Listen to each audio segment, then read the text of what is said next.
Welcome to a new episode of Dream Journey Through Lost Worlds, your podcast for relaxing, letting go, and learning. Are you familiar with our other sleep journey series, such as Dream Journey Through the Universe?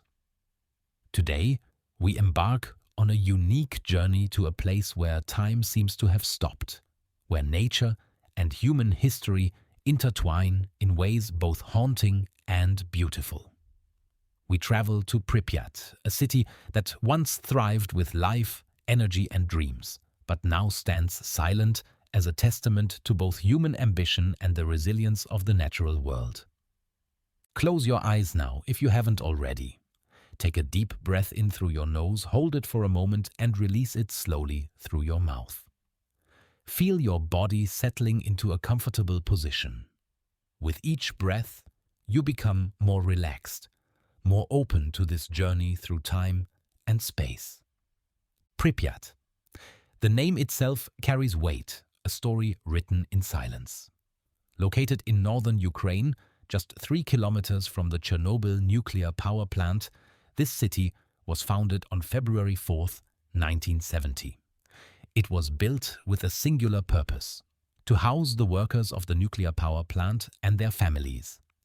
At its peak, Pripyat was home to nearly 50,000 people, making it the 9th nuclear city in the Soviet Union. The average age of its residents was remarkably young, just 26 years old, filling the streets with the energy of youth, ambition, and hope for the future. Imagine, for a moment, walking through Pripyat in its prime. The year is 1985. The city is alive with possibility. You stroll down Lenin Avenue, the main thoroughfare, where modern apartment buildings rise against the Ukrainian sky. These weren't ordinary Soviet housing blocks. Pripyat was designed as a model city, a showcase of what the future could hold. The architecture reflected optimism, with wide boulevards, green spaces, and modern amenities that were the envy of other Soviet cities. The city boasted 15 primary schools, a large hospital with over 300 beds, 25 stores, 10 gymnasiums, 3 indoor swimming pools, 2 stadiums, and a cultural center that served as the heart of community life. There was even an amusement park with a bright yellow Ferris wheel that was scheduled to open on May 1st, 1986, for the May Day celebrations. Children played in well-maintained playgrounds. Families gathered in the Palace of Culture, named Energetik, where concerts, films and community events brought people together. The river Pripyat flowed nearby, offering fishing and boating opportunities during warmer months. Take another deep breath. Feel yourself drifting deeper into relaxation as we continue our journey. Life in Pripyat was comfortable by Soviet standards. The city's connection to the nuclear industry meant that residents enjoyed higher salaries, better food supplies, and access to goods that were often scarce elsewhere in the Soviet Union. The Chernobyl nuclear power plant was considered one of the safest and most advanced in the world. It generated electricity not just for Ukraine, but for much of Eastern Europe. The RBMK 1000 reactors, each capable of producing 1,000 megawatts of electrical power, were sources of pride. Working at the plant was prestigious, a sign that you were part of something important, something that would power the future. But then came April 26, 1986. At 1:23 in the morning, during a safety test on reactor number 4, a catastrophic explosion occurred. The test was meant to determine whether the reactor's turbines could produce enough electricity to keep the cooling system running during a power outage until backup generators could engage. Due to a combination of reactor design flaws and operator errors, the reactor's power output surged uncontrollably. The cooling water flashed to steam, causing a massive steam explosion that blew the 1,000-ton steel and concrete lid off the reactor. A second explosion followed moments later. The graphite moderator blocks ignited, and radioactive material began spewing into the atmosphere. The explosion released approximately 400 times more radioactive material than the atomic bomb dropped on Hiroshima.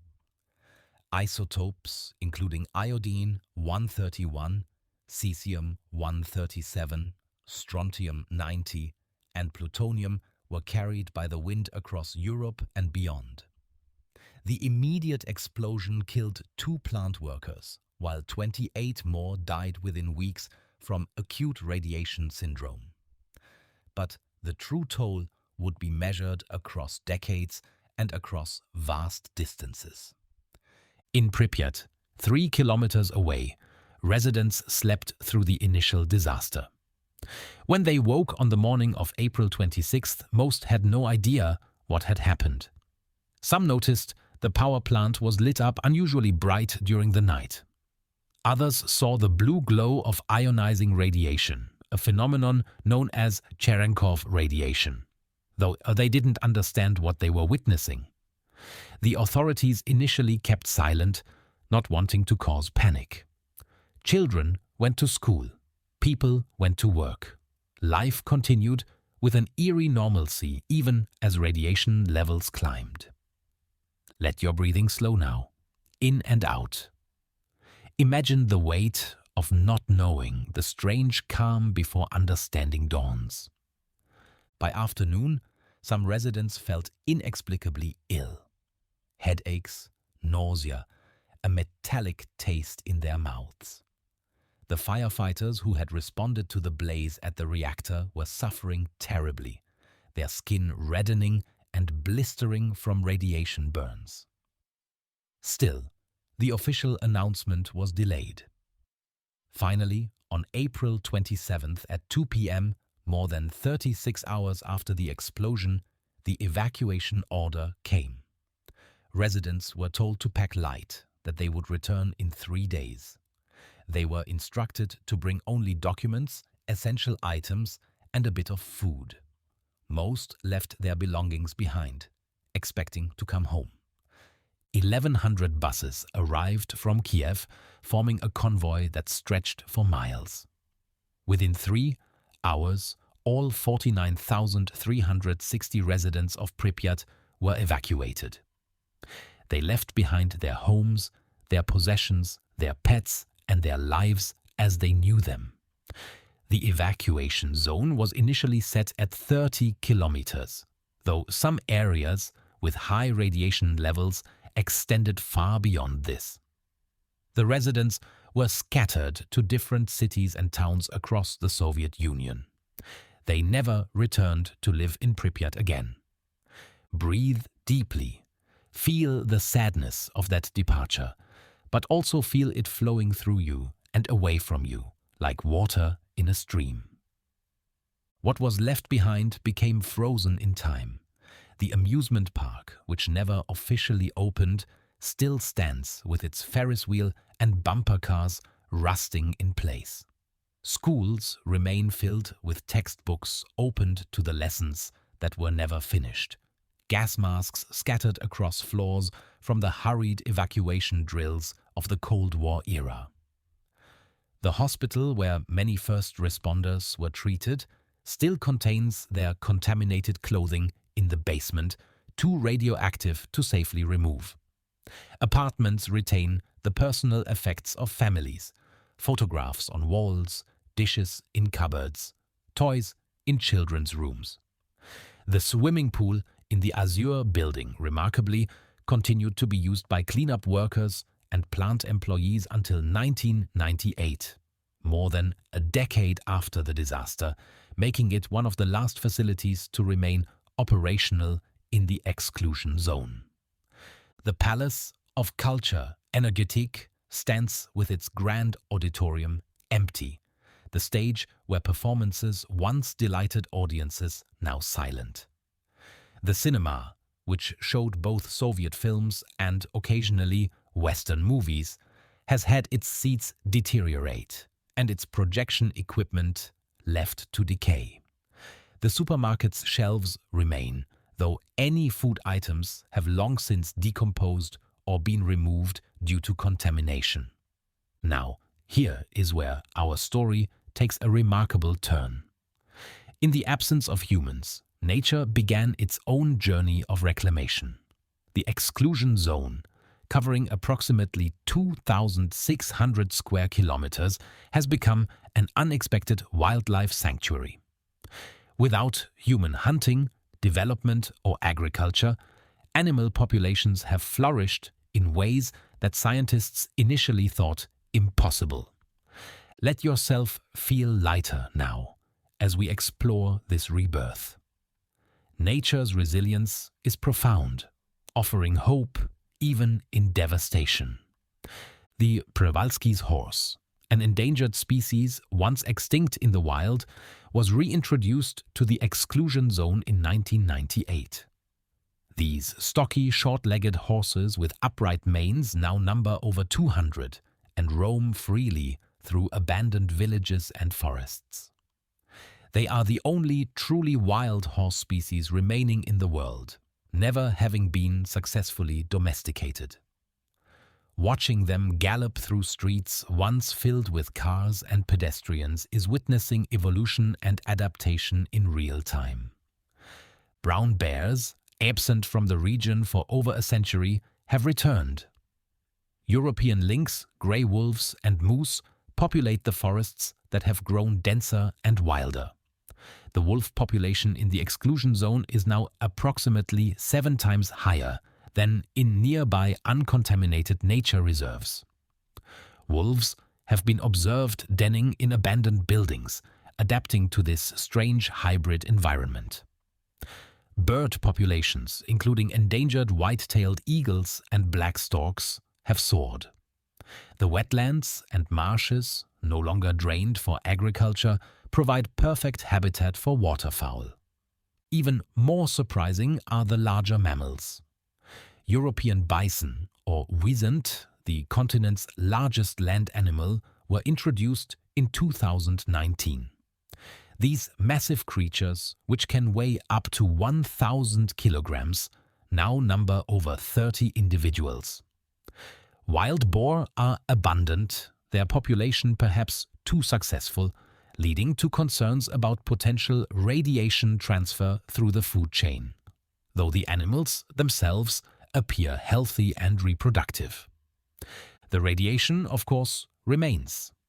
Cesium-137 has a half-life of 30 years, meaning that after 30 years, half of it will have decayed. We are now approaching 40 years since the disaster, so radiation levels have dropped significantly, though certain hotspots remain dangerous. Strontium-90, with a similar half-life, concentrates in bones. Plutonium-239 has a half-life of 24,000 years, making certain areas hazardous for millennia to come. Yet the animals persist, reproduce, and seem to thrive despite carrying radioactive isotopes in their bodies. Scientists debate what this means. Some studies have found genetic mutations, increased tumor rates, and reduced lifespans in some species. Birds show higher rates of albinism and developmental abnormalities. Bank voles, small rodents common in the area, show genetic adaptations that may help them resist radiation damage. Other research suggests that the absence of human activity benefits wildlife more than radiation harms them. The exclusion zone has become an accidental laboratory for studying radiation's long-term effects on ecosystems. Breathe in this paradox: destruction and renewal, loss and return. Life finding its way forward. The forests themselves have changed. Without human intervention, they've become wilder, more ancient in character. Pine forests dominate some areas, while oak, birch, and aspen create diverse woodlands in others.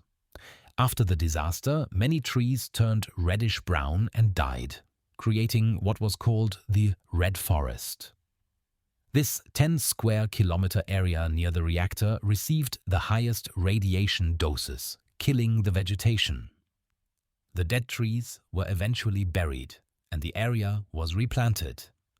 Today, it's covered with young pine trees, though the soil beneath remains the highly contaminated.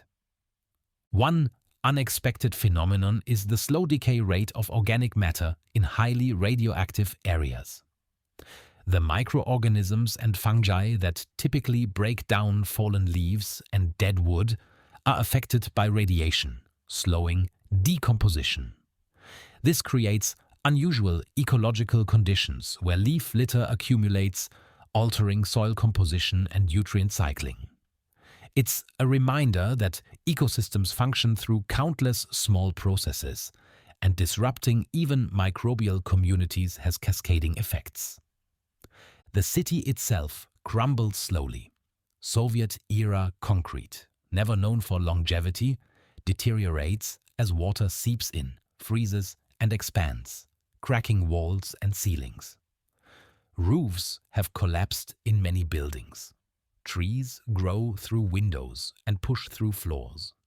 Birch trees, particularly aggressive colonizers, sprout from gutters and balconies. The swimming pools have become ponds. The sports halls have become indoor forests. Moss covers concrete.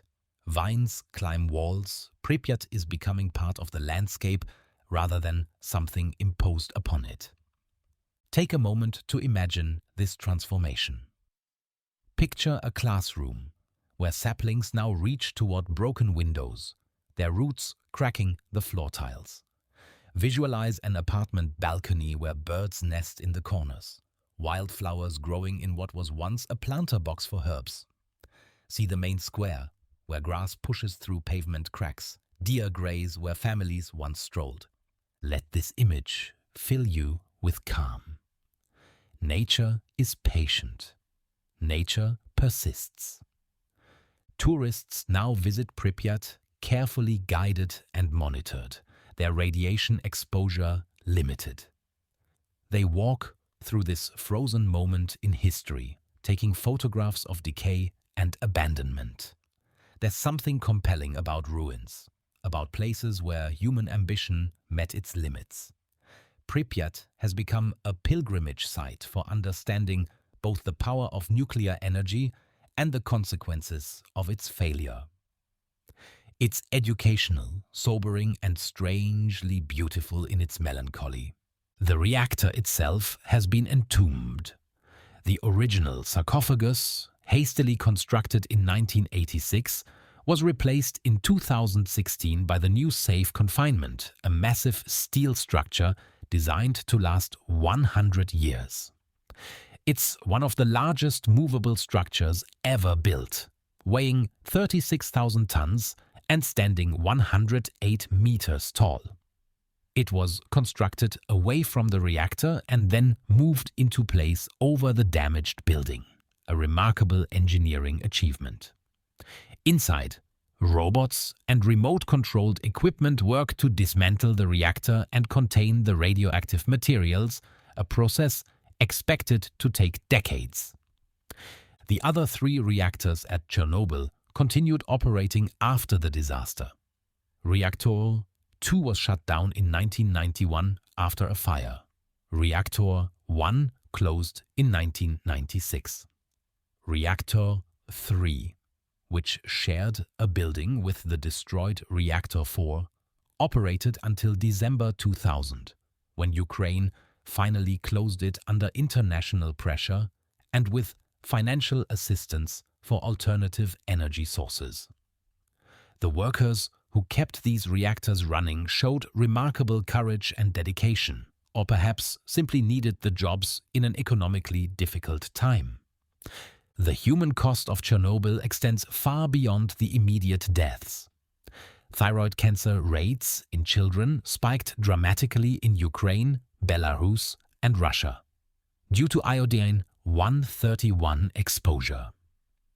Approximately 5,000 cases of thyroid cancer have been linked to the disaster, though most were successfully treated.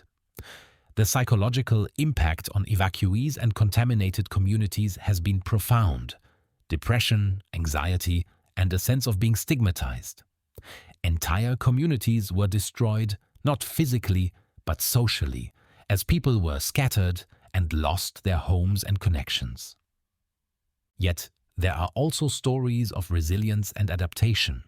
Some elderly residents illegally returned to the exclusion zone, preferring to live out their days in their ancestral homes despite the risks.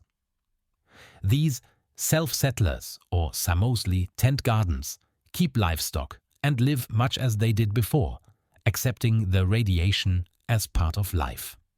Most have since passed away from age, rather than radiation-related illnesses, having spent their final years in places they loved.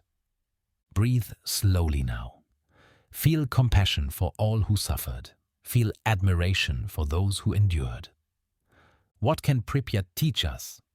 It speaks to the awesome power contained within the atom, split and controlled to generate electricity, but catastrophically dangerous when that control fails.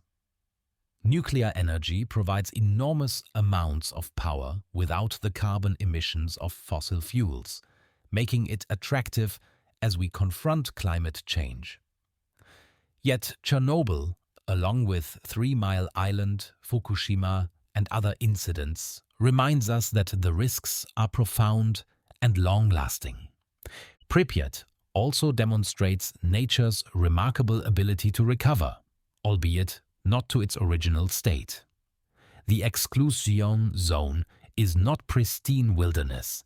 It's a contaminated landscape where wildlife survives despite radiation, not because radiation is harmless.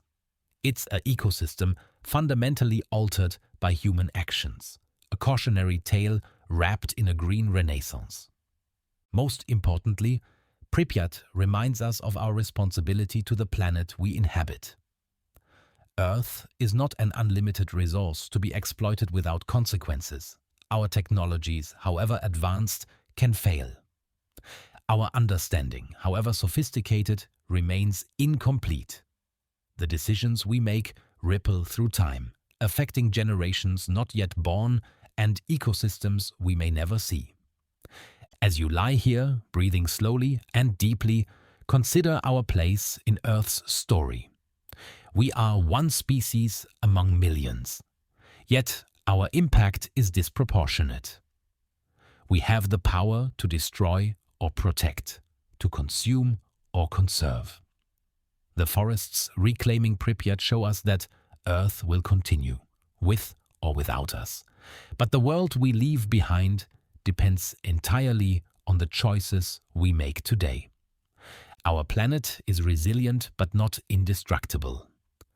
The atmosphere that shields us from radiation is thin and fragile. The water we drink cycles through all living things.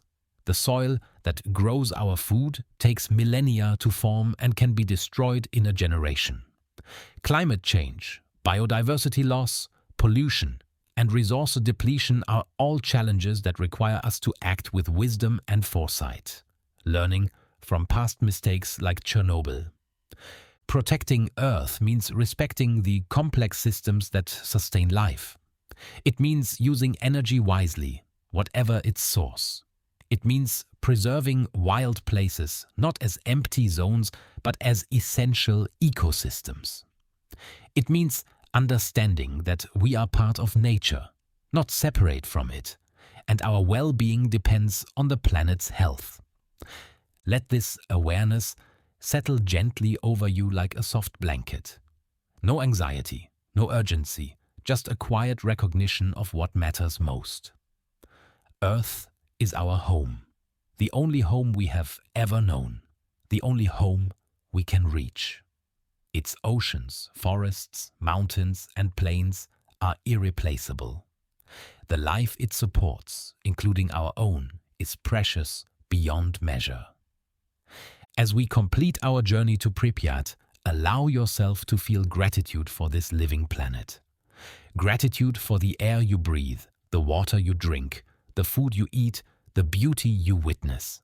Gratitude for nature's resilience, for its capacity to heal and restore, even in places scarred by disaster. Your body is completely relaxed now. Your mind is calm and clear. The story of Pripyat has flowed through you like a gentle river, carrying information and emotion, then releasing both as you drift towards sleep. The images of abandoned buildings being embraced by forests, of animals returning to reclaim their territory, of time's patient transformation, all of these remain with you as comforting reminders that life persists, adapts, and continues. Sleep now, knowing that tomorrow you can make choices, small or large, that honor this remarkable planet. Sleep with the quiet confidence that awareness leads to change, and that caring for Earth is the most important work we can do. The abandoned city of Pripyat watches over its wild residents through another night, a sentinel reminder of past mistakes and future possibilities. Sweet dreams, wanderer through lost worlds. May your sleep be deep and peaceful.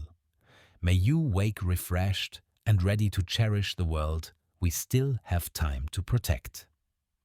Good night.